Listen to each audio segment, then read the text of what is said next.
मैं एक जो ट्रेजेडी हुई है कश्मीरी पंडितों के साथ, जो पलायन उनका हुआ, उनके उस कारण क्या रहे हैं। अशरफ नज़ार साहब, ये व्हाट्सएप पे आया है, मैं इसकी कंफर्मेशन नहीं कर सकता, लेकिन जो इन्होंने लिखा है, अनंतनाग के रहने वाले हैं अशरफ नज़ार साहब।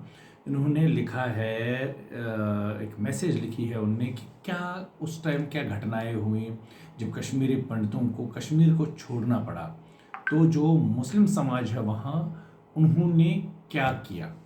तो उन्होंने लिखा है, पहले इंग्लिश में है लेकिन मैं हिंदी में भी इसका बाद में अनुवाद करूँगा। ये लिख रहे हैं, after forced exodus of Kashmiri pandits in 90s, I happen to be an unfortunate witness to plans, tricks, deceptions, and procedures most of Kashmiri Muslims adopted to grab the properties of Kashmiri Pandits by hook or by crook. The deals they struck were nothing but a formality. Those who could not grab one started looting the interiors, even to the extent of stealing electric bulbs and washing faucets. Trees planted in Kashmiri Pandit lands were brought down and deposited to Baitul Mal of the community, and justifications were derived from revelation by local Maulvis under Islamic concept of Male Ganimat. Spoils of war. Since it was a jihad against kafir and all looters were actually mujahid, and even if anyone died of falling down from a window of a KP house or electrocuted while looting a live wire was an automatic shaheed, whose all sins would be forgiven by his Allah besides offering him 72 virgins in heaven instantaneously. I remember one of the techniques prevalent in our areas to grab a KP property in those days was that there was this so-called mujahid who used to burn Kashmiri Pandit houses after looting them of every possible saleable asset. He was nicknamed Nar Mokal, Angel of Fire. He turned every Kashmiri Pandit house to mire, and thereafter even he turned every KP house to fire, and whatever even the owner KP would feel that his property has lost and has lost all its worth. There are some famous Kashmiri Muslims shopkeepers who had shops within KP houses premises. या ध्यान से सुनिएगा कि ये क्या लिख रहे हैं कि कश्मीरी पंडितों के घरों में KP houses premises, they use to invite this नारमोकल to burn down the Kashmiri Pandit house, and thereafter they would visit Jammu or Delhi to strike a deal with desperate Kashmiri Pandit owner and conduct a new concrete property on his own name and re-establish their business.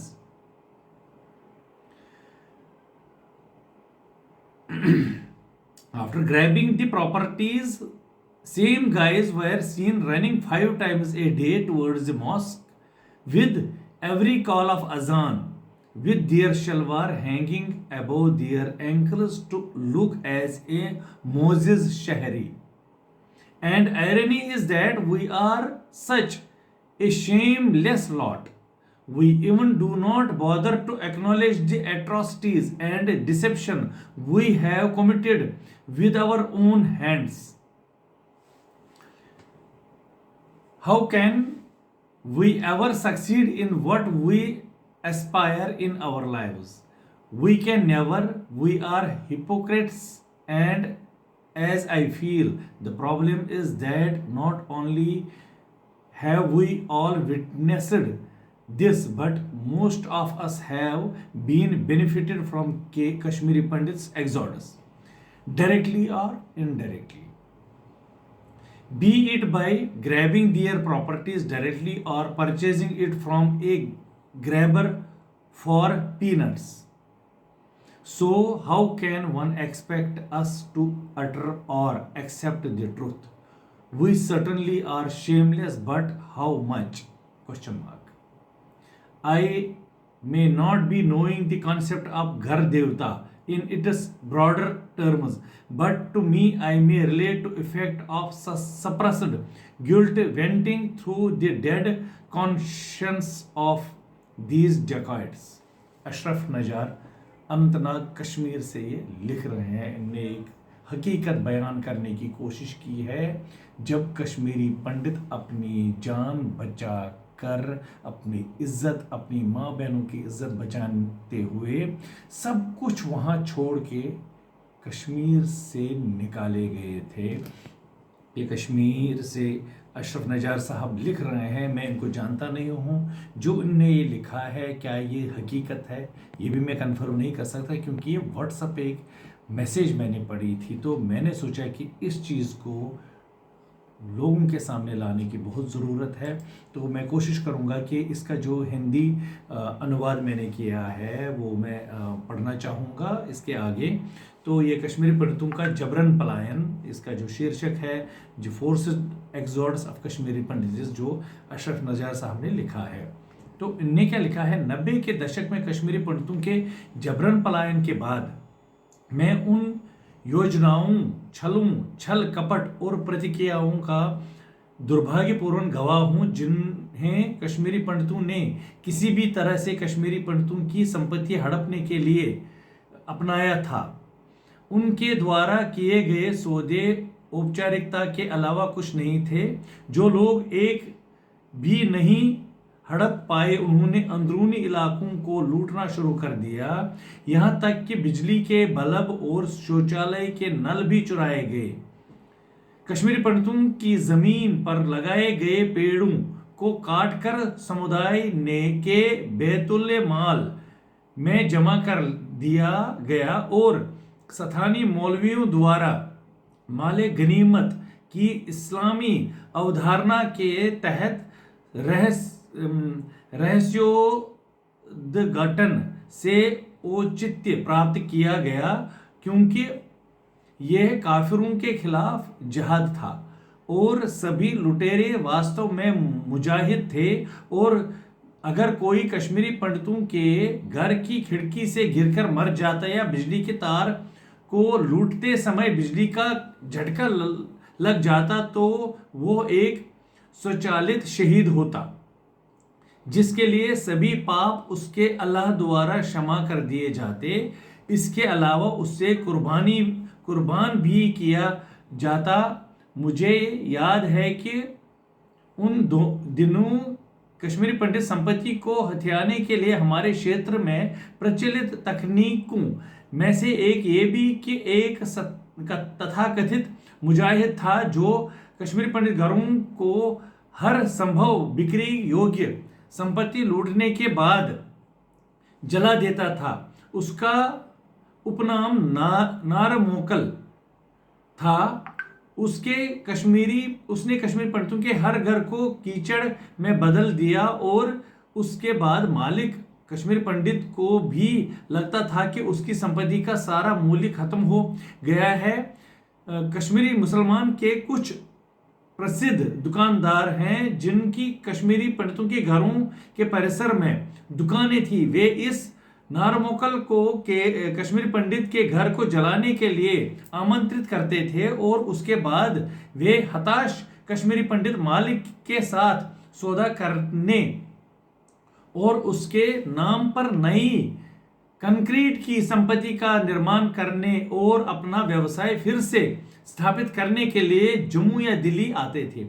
संपत्तियों को हड़पने के बाद वही लोग हर अजान के साथ मस्जिद की ओर दिन में 5 बार दौड़ते देखे जाते थे और मोअज़्ज़ज़ शहरी दिखने के लिए अपने शलवार को टखनों से ऊपर लटकाए रहते थे और विडंबना ये है कि हम इतने बेशर्म हैं कि हम अपने हाथों से किए गए अत्याचारों और छल न केवल हम सभी ने इसे देखा है, बल्कि हम में से अधिकांश लोग कश्मीरी पंडित पलायन से प्रत्यक्ष या अप्रत्यक्ष रूप से लाभान्वित हुए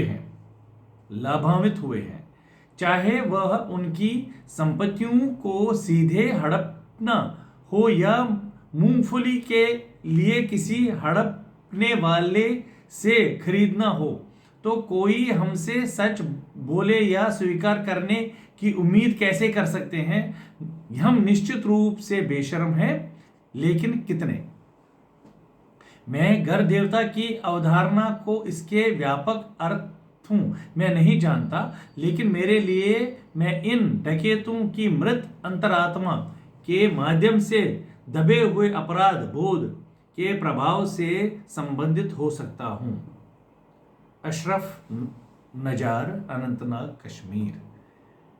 दोस्तों, ये जो मैंने पढ़ा है, ये मैसेज मैंने सोचा कि आप लोगों तक ये ज़रूर पहुंचनी चाहिए कि बहुत सारे ऐसे लोग हैं, क्योंकि जिन 1989, 90, 86 के बाद जो हालात कश्मीर में बनाए गए और किस तरह से वहाँ कश्मीरी पंडितों को खदेड़ा गया, तो ये जो अशरफ नजार साहब है, ये जो लिख रहे हैं, ये एक छोटी सी उन्होंने एक ओवरव्यू दिया है कि उनके सामने क्या हुआ है, क्या होता था।